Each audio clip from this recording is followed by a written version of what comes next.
The station smelled of iron, dry hay, and old dreams. The sun was dipping behind the distant buttes, lighting the sky in soft apricot and pale gold, the kind of light that softened even harsh truths except for the one settling now on the cracked platform outside the town of Calico Falls. She stepped down from the train wearing lilac.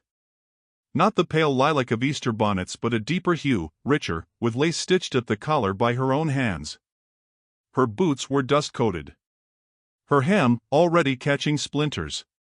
But her chin was held high, though it trembled when no one looked.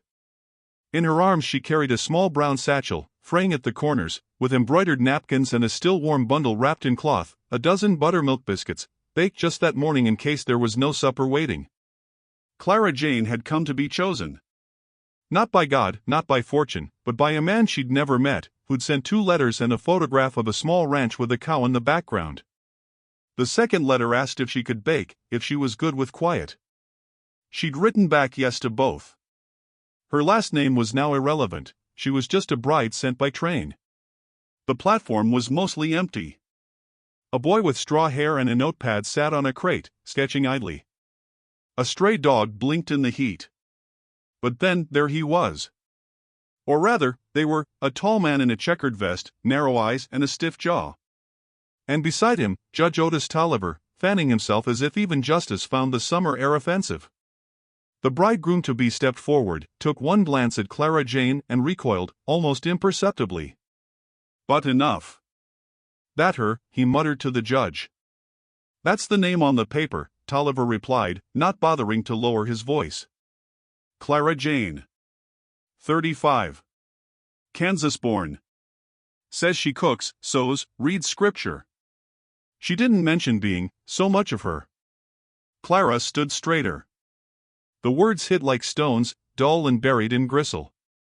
Her hands curled over the biscuit bundle. She deceived me, the man said, louder now. That ain't what I ordered. Clara didn't speak. Not yet. She looked at the judge with her best schoolteacher eyes, the kind that once made children listen, and said, quiet but firm, my picture was never asked. Only my words.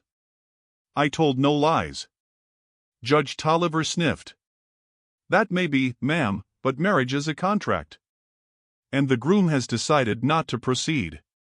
You are hereby released. Released, she echoed. The word floated in the heat like ash. Miss Evelyn Tolliver appeared then, the judge's sister, with gloves tighter than her smile.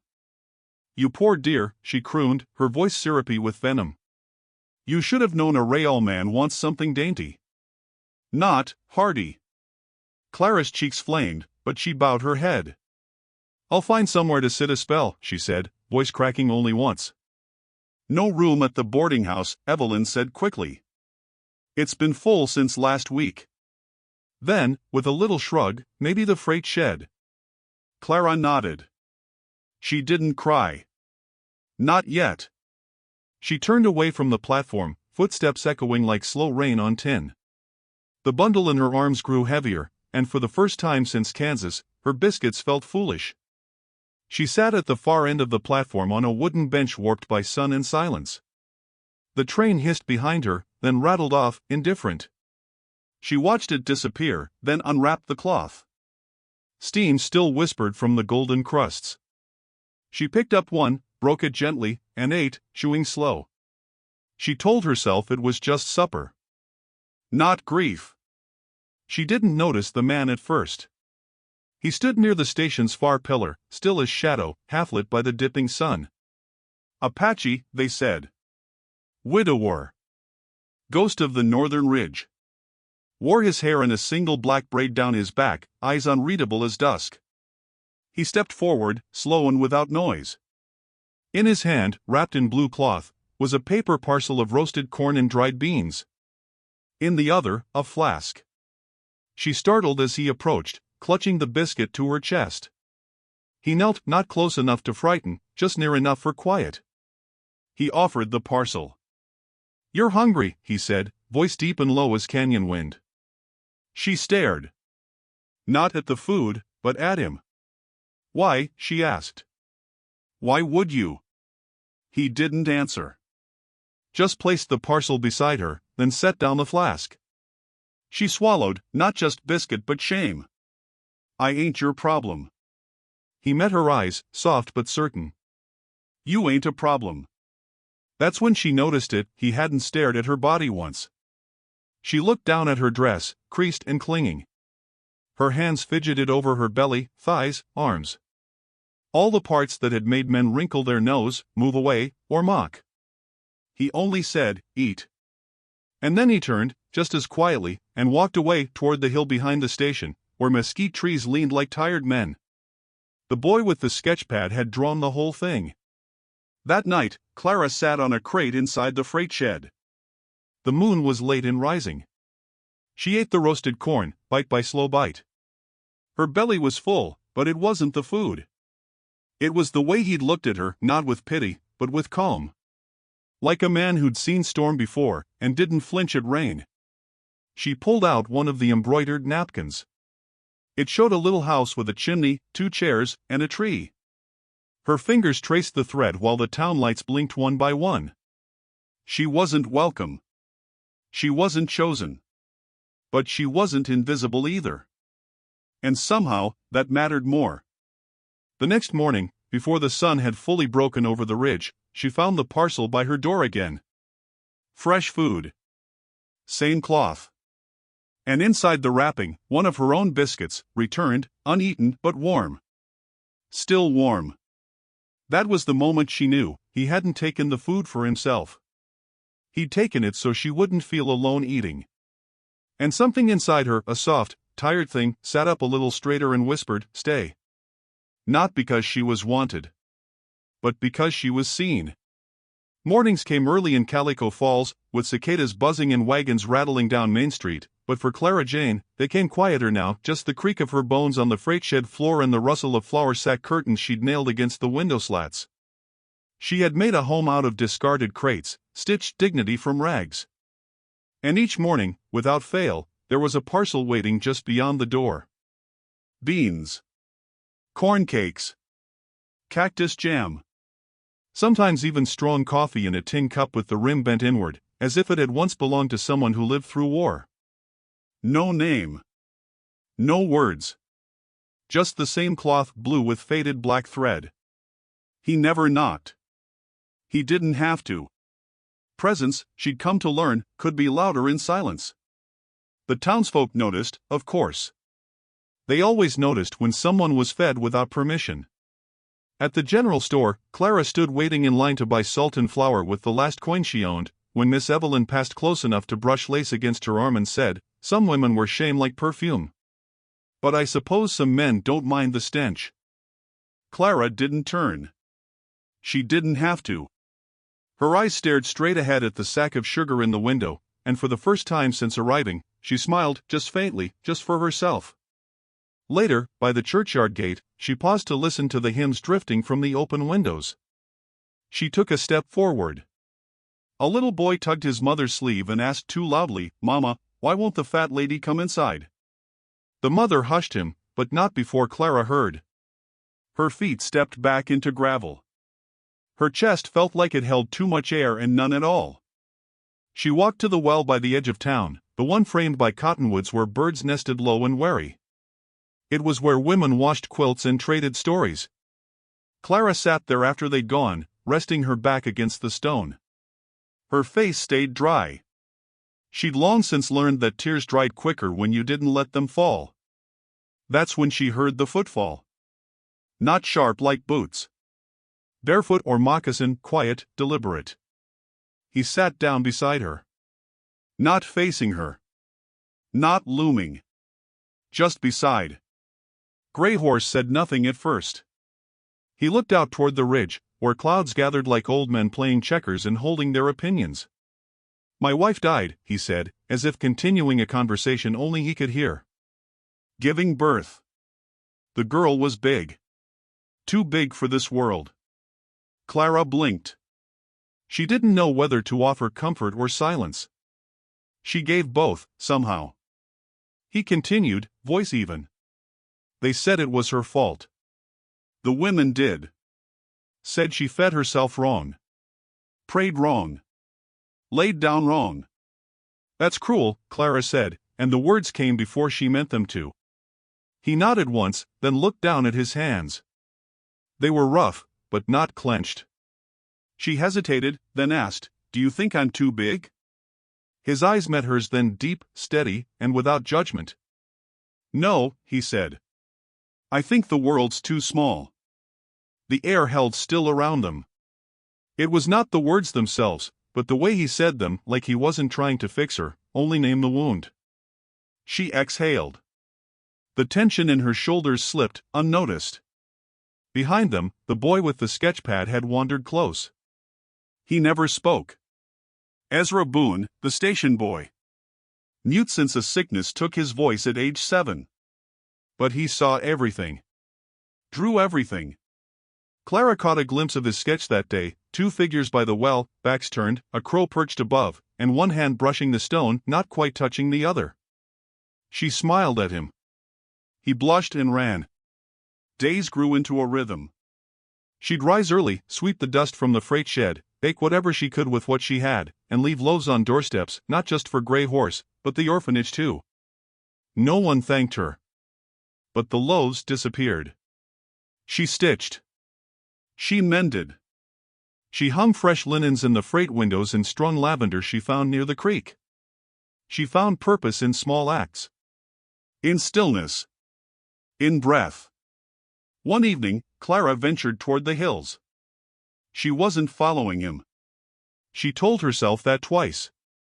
But the trail he took daily curved past the elder trees, and something about their stillness called her.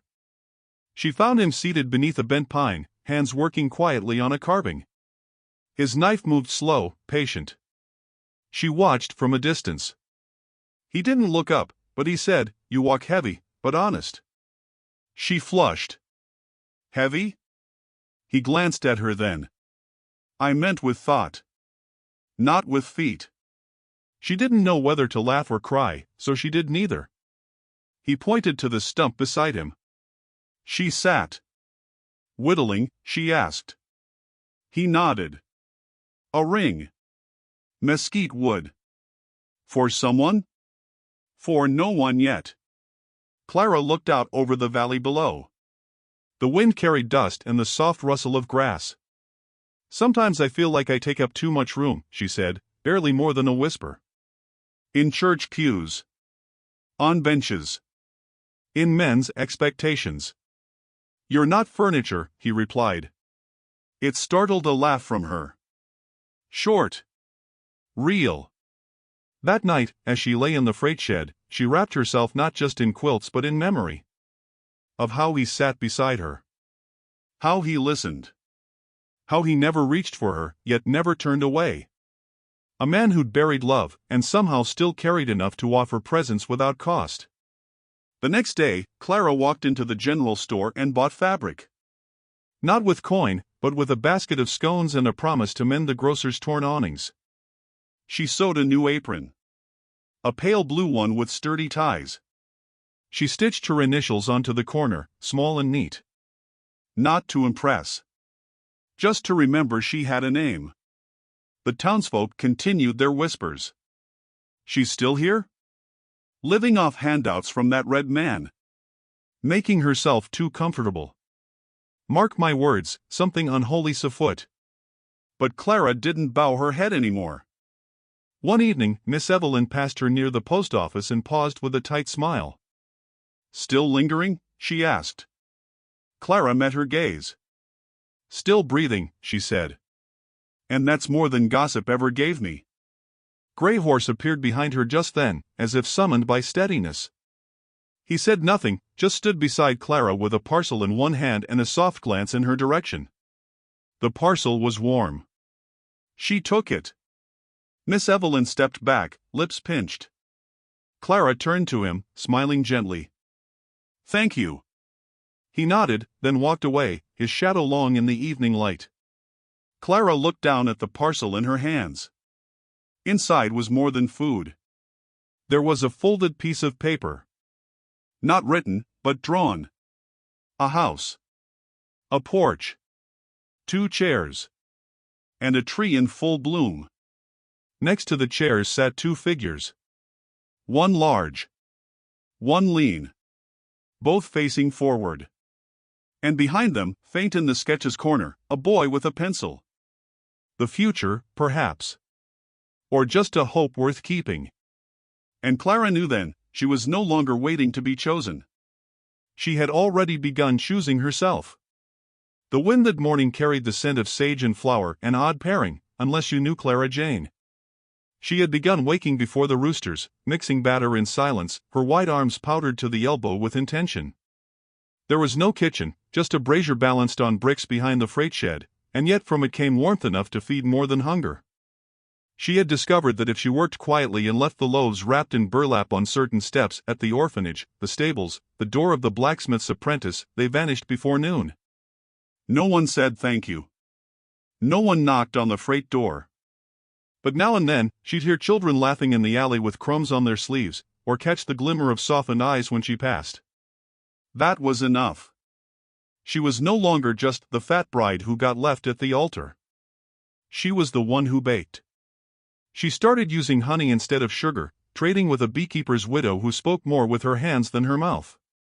They stitched together a rhythm of barter: honey for scones, beeswax for mending cloth. Clara's biscuits grew sweeter, not from the honey alone, but from knowing she could offer something no one could take back. Every other evening, Grey Horse appeared. Not like a visitor. More like a moonrise, reliable, understated, necessary. Sometimes he brought wood for her fire. Sometimes river stones to weigh down her baking sheet. One night, he brought her a saddle blanket he'd woven himself. "You'll ride one day," he said simply. "Might as well ride warm." Clara had never ridden bareback in her life. But she folded the blanket carefully, as if preparing for something she'd not yet dared to dream. In his presence, she felt no need to shrink. Her body, so often the punchline or problem, became unremarkable, just a body among two, breathing under the same dusk. Their silences had grown comfortable, as if both had learned that the best kind of company wasn't noise, but presence. Yet it was in one of these quiet hours, seated by the river with only her embroidery hoop and the murmur of water, that she found her words. "I never learned to rest," she said, eyes focused on the thread looping through linen. "Always thought I had to earn stillness. Earn space." Grey Horse tossed a pebble into the stream, watching the ripples. "You breathe, don't you?" "Yes." "Then you've earned it." She smiled, though her throat pinched tight. In her hands, she'd begun to embroider a new scene, not a house this time, but a table set with bread and steam curling up from a tin pot. Around the edges, tiny stitches of people, not detailed, not even faces, but forms gathered. Not for her. Not for display. But because she wanted to see it. It was Ezra Boone, as usual, who noticed what others missed. The boy's sketchbook, growing thick with curls and smudges, had begun to feature Clara more often. Sometimes seated at her brazier, sometimes handing a bun to a ragged child. Once, she saw herself drawn beside Grey Horse, their backs touching beneath the cottonwood. She said nothing. She just nodded at Ezra the next time she passed and gave him a small pie wrapped in a napkin with his initials stitched into the corner. The town, of course, did not stay quiet forever. It began with murmurs at the mercantile. Then grew sharper in the pews. "She's setting roots, that one. I saw the red man bring her firewood. In broad daylight. She's feeding the children without permission. They say she smiles now." By the third week, Miss Evelyn had a petition in hand. Judge Tolliver took it, frowning without reading. They didn't dare accuse her of wrongdoing, there was none to name. So they leaned on process. "She is occupying a freight property unlawfully," Evelyn hissed.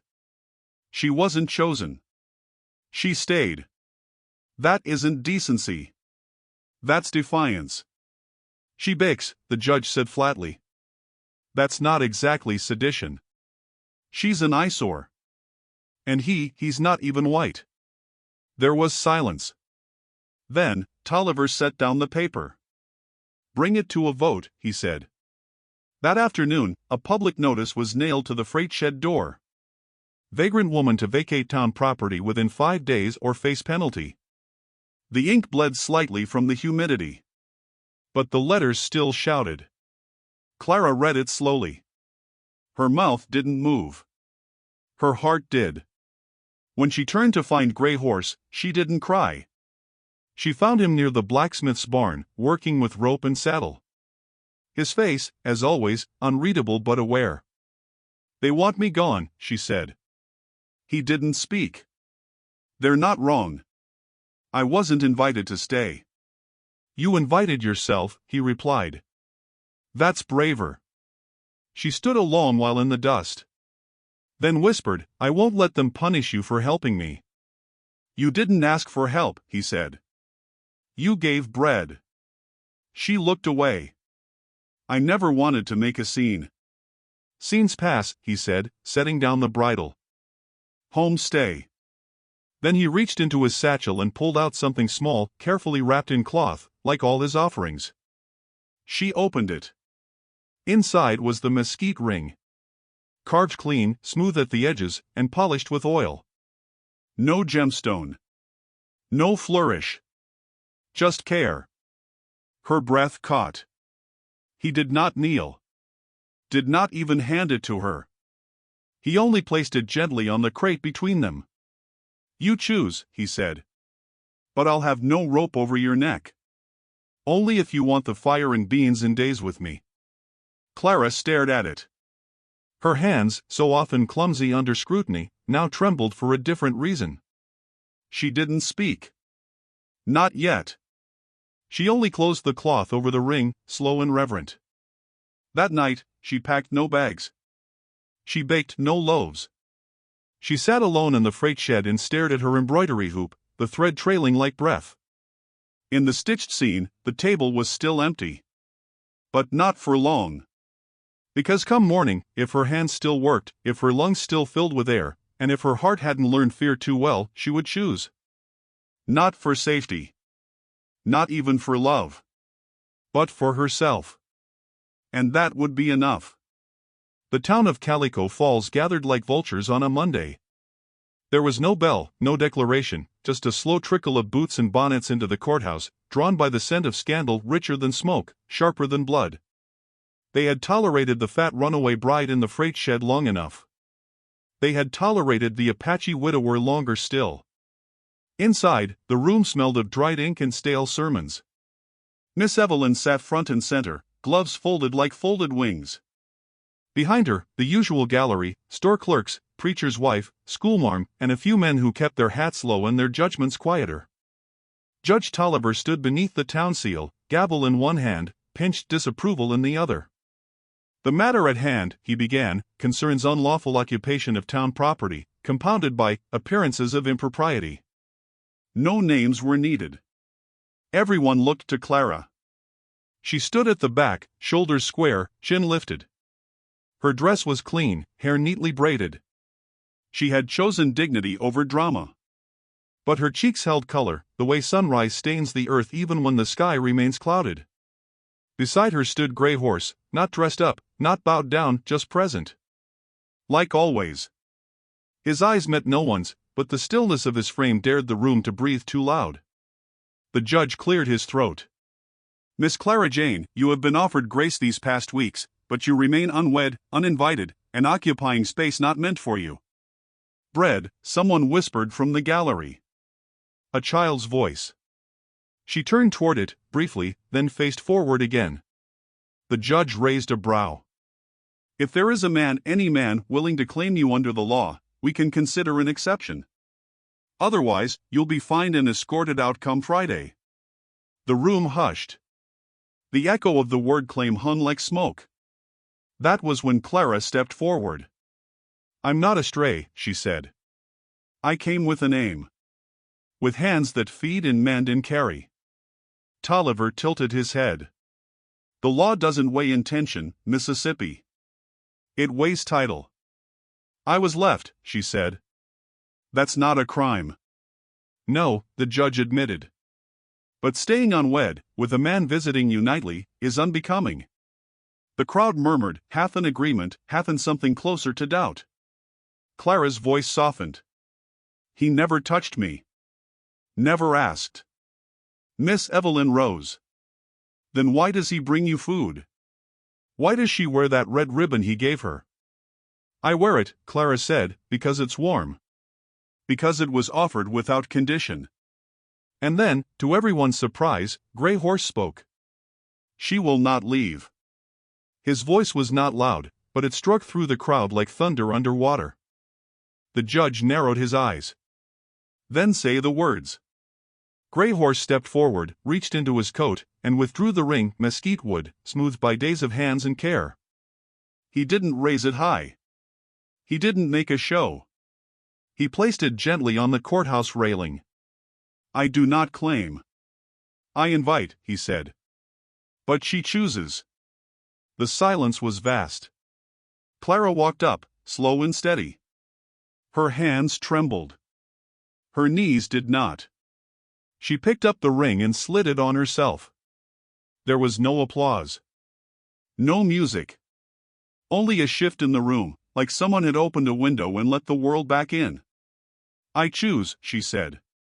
That was the end of it, at least legally. But gossip, like dry grass, takes one spark to catch.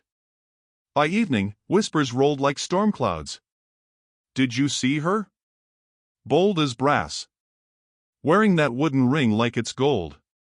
And him, standing there like the law was a guest in his house. Clara heard it. She always had. But that night, back at the freight shed, she didn't pack. She baked. 2 loaves, round and golden, brushed with honey. She set one on the crate beside the brazier. The other, she wrapped in cloth and held tight. And she walked. Not rushed. Not afraid. The town watched from behind curtains. A few children peeked from porches. Ezra stood beside the tracks, sketchbook in hand. She reached the cabin just past the ridge. The door creaked open before she knocked. Grey Horse stood there, holding a lantern low. She said nothing. He stepped aside. She walked in. The cabin was spare, table, chair, bedroll. No woman's hand in the stitching, not yet. But clean and waiting. He took the bread and set it down, careful. She sat at the table. Her breath slow. Her eyes on the flame. And then, without asking, without needing permission, he sat across from her. 2 chairs. 1 table. A beginning. Outside, the wind stirred the cottonwoods. Inside, the ring on her hand caught the light, soft, like a promise carved from something older than gold. She did not sleep that night. Not from worry. From wonder. How strange it was to be full after so long hungry. How strange to be chosen by herself first, and then by him. The town would not change overnight. But she had. And that was enough for now. The morning of the wedding came not with trumpets or telegrams, but with birdsong tangled in the rafters and a pot of beans simmering low on Grey Horse's hearth.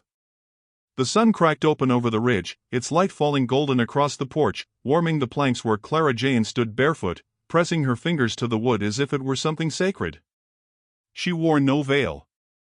Just her cleanest dress, sky blue with a darker sash, stitched by her own hands and ironed with care. Her hair was braided back, tied with the red ribbon he'd given her months ago.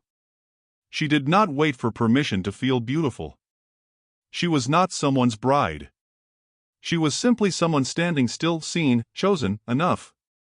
Inside, Grey Horse fastened a silver concho onto his coat, the only piece he still kept from his father.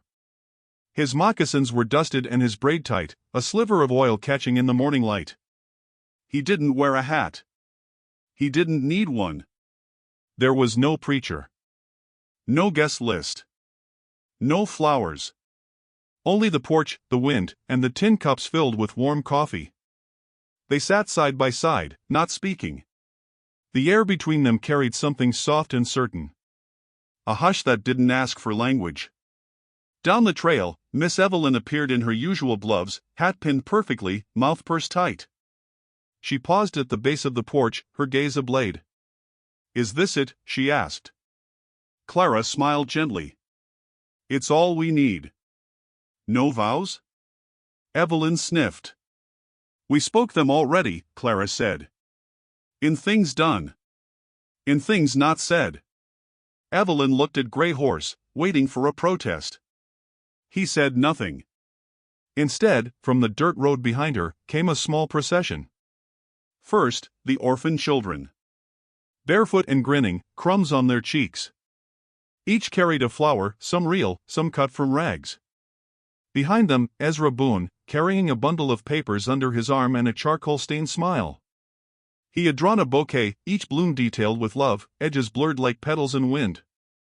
He handed it to Clara without a word. She held it to her chest as if it were made of glass. Next came the beekeeper's widow, the grocer's apprentice, the stable boy, each one touched by the bread she had given, the kindness that had gone unthanked until now.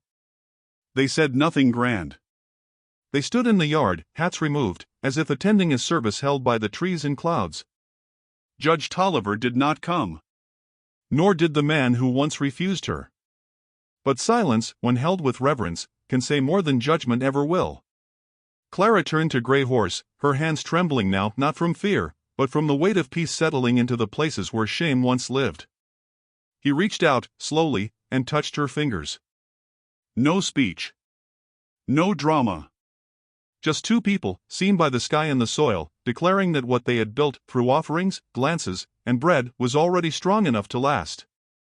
A breeze swept across the porch, lifting the hem of Clara's dress and the ribbon in her braid. She looked out toward the town, not in defiance, but in quiet power. This porch, she said, her voice clear, faces everything they tried to make me run from. And I'm still here. Grey Horse looked at her, and the corner of his mouth tugged into the smallest smile. Still standing. That night, lanterns glowed across the hills. Not many. Just enough. Clara sat on the porch steps, the ring warm on her finger. In her lap lay Ezra's final sketch, the freight shed, the station bench, the man offering food, the woman receiving it, not with desperation, but grace. She whispered, "You saw us before we knew we were anything." Ezra, seated beside her, nodded. Behind them, Grey Horse hummed as he stirred a pot over the fire, the same tune he'd hummed for years while alone. Now, there was harmony to it, quiet, subtle, but full. Clara reached into her basket and pulled out 2 warm loaves. She handed one to Ezra, the other to the widow. As they ate together, laughter rose soft from the yard. Someone began a tune on a fiddle. A child danced barefoot in the dirt, arms wide as if embracing the wind. Clara leaned back against the porch rail, her head tilted to the stars just beginning to appear. This wasn't the life she was promised. It was better. Not grand. Not clean. But chosen. Lived in. Shared. And when she closed her eyes, the scent of sage and bread and wormwood rose up like a benediction. For the first time in her life, she did not dream of escaping her body, or shrinking to fit someone else's gaze. She dreamt only of this, a home with a porch that faced the world, and a man who saw her long before she saw herself. And if the town still whispered, let them. Because she had chosen more than a man. She had chosen a place. And she had stayed.